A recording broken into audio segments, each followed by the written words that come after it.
Não sei nem se eu vou ter café suficiente para tanto conteúdo do vídeo de hoje.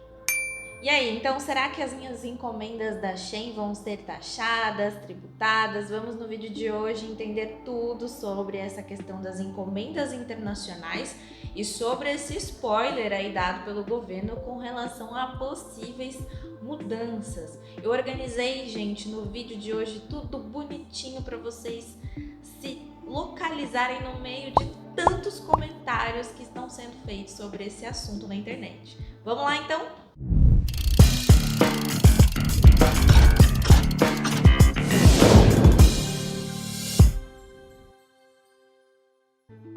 Olá, eu me chamo Beatriz Biancato, sou advogada tributarista, especialista em tributos municipais. Aqui nesse canal do YouTube, eu procuro simplificar o direito tributário para você. Então, quer me ajudar de forma gratuita? Já dá like nesse vídeo, me acompanha lá no Instagram, me segue lá, porque inclusive estou aqui em virtude da repercussão de um post meu lá publicado essa semana.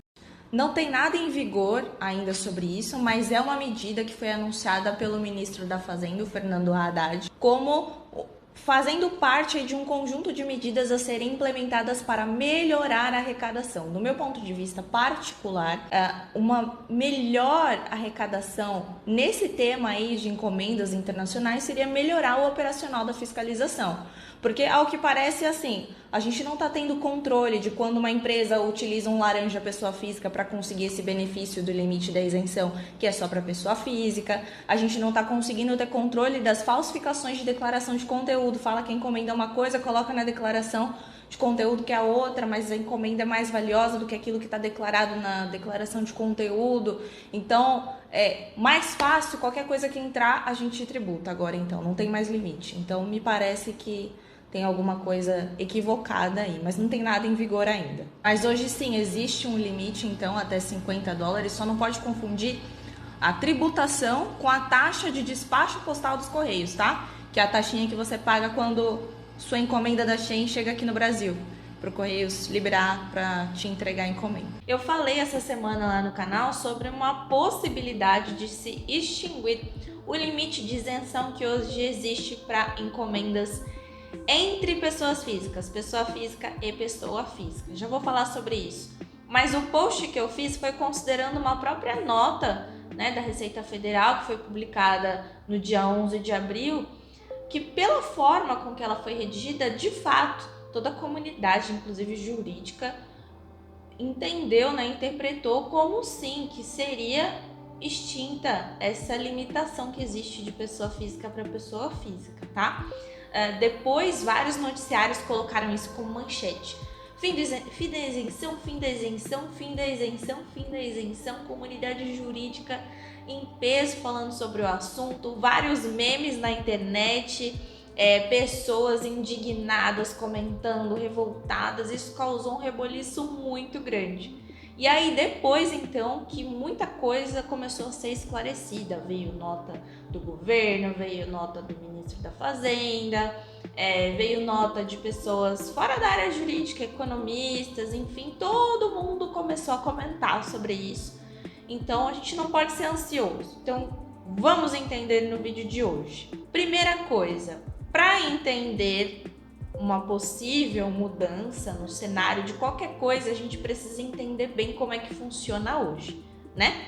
Você não vai começar a ser taxado na sua comprinha feita na Shein, na Shopee, compra internacional, tá? Feita no Shopee, na Shein da vida, porque hoje em dia você já é taxado. A gente vai te ver! Quando a gente faz uma compra internacional, nós somos tributados em 60% do valor do nosso pedido, né? Então, isso inclui o valor do bem, frete, até seguro, se tiver esse percentual de 60%, ele é aplicado. A gente tem que pagar isso para liberar a mercadoria quando chega aqui no Brasil, para chegar até a nossa residência ou até o local que a gente trabalha.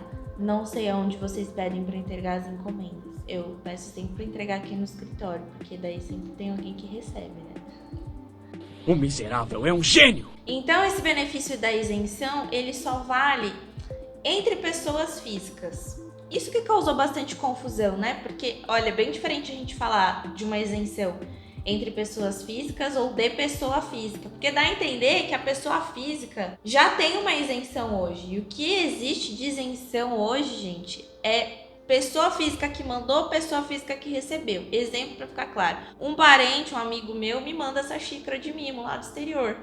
Eu vou receber sem pagar imposto por isso, né? Desde que esteja dentro, né, desse limite de $50. Não vou ter que pagar imposto. Por quê? Foi um amigo meu, pessoa física, que mandou para mim, pessoa física. Pessoa física, limite de isenção. Agora, o que acontece nas compras internacionais é uma empresa, pessoa jurídica e pessoa física. Essa relação pessoa jurídica, pessoa física nunca teve isenção. Outra coisa que eu também não pago imposto, para trazer aqui para o Brasil, medicamento tem um limite e algumas regrinhas da Anvisa que precisa cumprir, mas em regra não precisa pagar imposto. Livros, revistas, periódicos, essas coisas, né, tem imunidade de impostos previstas no texto constitucional. Então é assim que funciona hoje.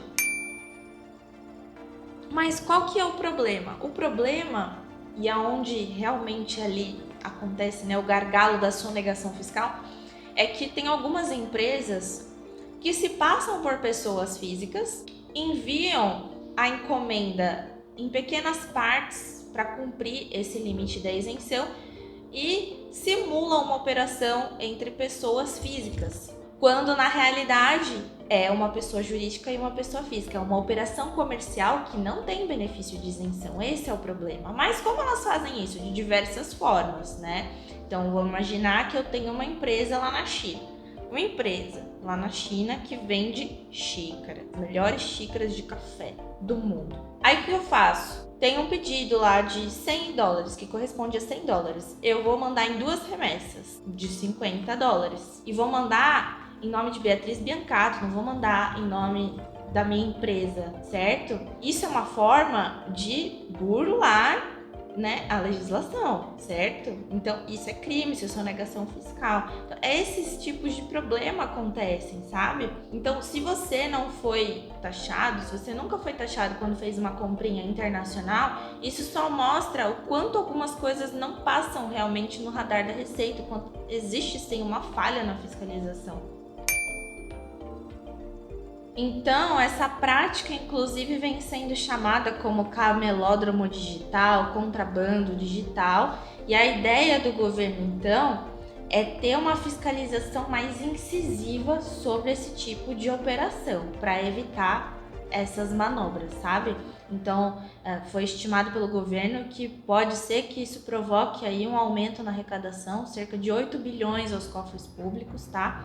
Então, a ideia, até o que nós temos, né, de notas dali, milhões de notas, gente, milhões de notas divulgadas sobre o assunto, mas ao que parece, como eu falei para vocês, a gente não tem nada em vigor ainda, no momento, nenhuma norma, mas ao que parece, será apenas uma fiscalização mais incisiva. De que forma? Exigir do exportador, a pessoa que manda, né, a mercadoria para cá, que detalhe um pouco mais o que é, o que não é, quem é que vai receber, qual é o produto, qual é o valor, algo mais detalhado, vai exigir uma obrigação maior de quem está mandando para cá. E aí a comunidade se dividiu em vários comentários, tem pessoas que apoiam a medida, tem pessoas em desfavor da medida, como todos os assuntos numa sociedade, né, democrática. E aí a gente percebe o quê? Alguns pontos importantes. Primeiro, o Shopee, vou dar o exemplo do Shopee, não existe só vendas internacionais. O assunto aqui é sobre encomendas internacionais, mas o Shopee, por exemplo, ele abre espaço para comerciantes locais também venderem mercadorias. Então,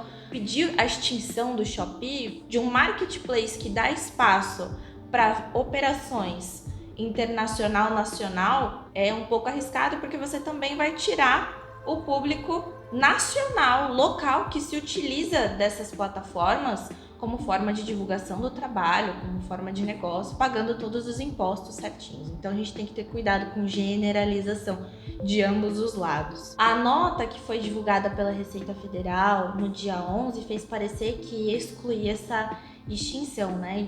no dia 12 seguinte, o Ministério da Fazenda já esclareceu que a isenção entre pessoa física, vai permanecer só nas outras operações, que são, né, operações comerciais. Não vai ter extinção de isenção porque nunca existiu, entendem? Agora, por outro lado, uma obrigação mais incisiva por parte de quem exporta vai repercutir no custo final do preço do produto? Vai repercutir, mas aí a gente não tem muito o que fazer porque é semelhante ao que acontece aqui no Brasil com todo mundo que comercializa produtos, né? Existe um custo até eu comprar essa xícara aqui, teve todo um custo para esse produto chegar até lá a prateleira que eu fui na loja aqui no Guarujá e comprei. Então, quanto a isso, a gente não tem muito o que fazer. Mas, claro, aí voltando para minha área técnica, minha área de especialização, minha área de atuação, só falo sobre coisas, né, que dizem respeito à minha área de atuação. Então, a mim, aguardar eventual norma, lei ser publicada, medida provisória, não sei qual é o meio que será normatizada essa regra, tá? Mas aguardo para analisar com a norma em mãos, né? Ou com acesso a ela, conseguir estudar de fato, como todos os meus casos no escritório, analisar a forma objetiva, o critério de materialidade do imposto. Então, no final das contas, eu continuo me filiando ao que eu disse lá no meu Instagram. Precisa melhorar a fiscalização. Me parece que é algo deliberado internamente, né? Mas aí eu não entendo como é que funciona lá dentro. Me parece que é algo deliberado internamente entre as pessoas que são responsáveis exatamente por esses procedimentos de fiscalização já estaria suficiente. Então, não sei por que o assunto tomou essa proporção. Acredito, e aí a importância, né, do papel da mídia nesse caso, é que a forma com que as notícias estão sendo veiculadas na internet dá a entender uma coisa que na realidade não é, e aí fica vários ruídos de comunicação, porque sai nota de um lugar dizendo uma coisa, sai nota de outro lugar dizendo outra, e aí com isso concluo para vocês que de forma profissional e responsável, assim como faço no meu trabalho aqui no escritório, eu prefiro aguardar a publicação. Acredito que seja uma medida provisória, mas seja lá qual for a forma de normatizar essa regra, assim que publicada, né, a gente analisa a questão de forma objetiva, a materialidade da tributação ali envolvida nesse tema, todas as questões delineadas bem bonitinho, de forma bem objetiva, responsável, né, técnica, cuidadosa. Depois de estudar e analisar, aí sim eu vou trazer o conteúdo para vocês de forma assim, o que ficou decidido. Até lá, pessoal, segurem os comentários, né? Segurem aí as especulações e todas as coisas que estão sendo produzidas, né, com a repercussão desse assunto, desse tema, tá bom? Deixem aí nos comentários o que vocês pensam sobre essa medida, esse assunto, tá bom? Vou ler um por um e responder cada um de vocês. Espero que esse vídeo tenha contribuído para te localizar um pouco no meio desse reboliço todo. Essa foi a minha principal intenção. Um abraço, um café e até o nosso próximo encontro. Se foi um bom resumão, a galera também podia se inscrever no canal.